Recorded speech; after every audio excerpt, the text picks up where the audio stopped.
ay rated SPG, striktong patnubay at gabay ng magulang. Good morning and welcome sa aking munting channel. At eto nga si David ay inaaway niya ngayon ang kanyang asawa dahil nga nasabi kasi ng kanyang asawa na mali ang ginawa niya sa kanyang nanay Marites sa pagsagot-sagot niya at pagsagot niya dito kay Aling Tinding. At dito naman ay hindi nagustuhan nitong si David ang sinabi ng kanyang asawa. Kaya't ang sabi niya nga ay wala kang pakialam at paaway ito ng aming pamilya. Kung hindi ka makatiis ay lumayas ka at hindi kita hahabulin kahit saan ka pa pumunta. Ito nga ang sabi dito ni David. At dito naman ay kakatapos din ng mga magsagutan nitong si Rigor at si Aling Marites dahil nga din kay Tanggol.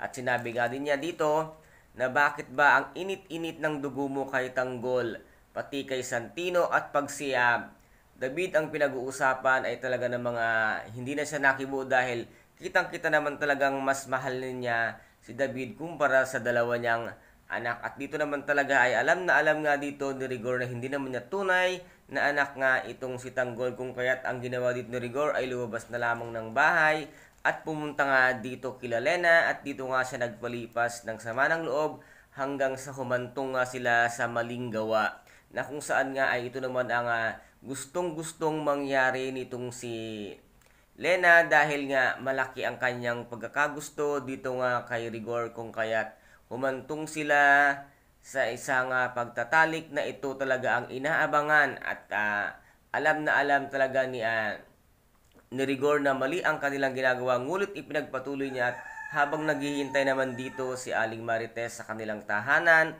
na nakatanaw nga sa bintana, ay wala siyang kaalam-alam na ito palang si Rigor at si Lena ay nagtatalik na at nagpapakaligaya na ng isang gabing ligayang tinatawag, habang siya ay malungkot na nag-iisip kung paano niya maisettle ang kanilang mga problema. At ito namang si Rigor ay nagpapakaligaya na lang sa piling nga nitong si Lena, na isa rin palang pulis, na masasabi natin malaki nga ang pag-ibig niya nga dito kay Rigor. At ano kaya ang mangyayari ngayon kay Tanggol dito nga sa pagpasok niya dito sa Bilibid?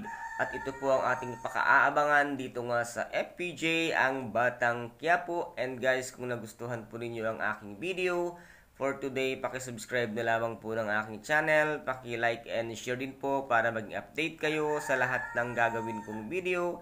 Maraming salamat po. Ingat, God bless, and bye-bye!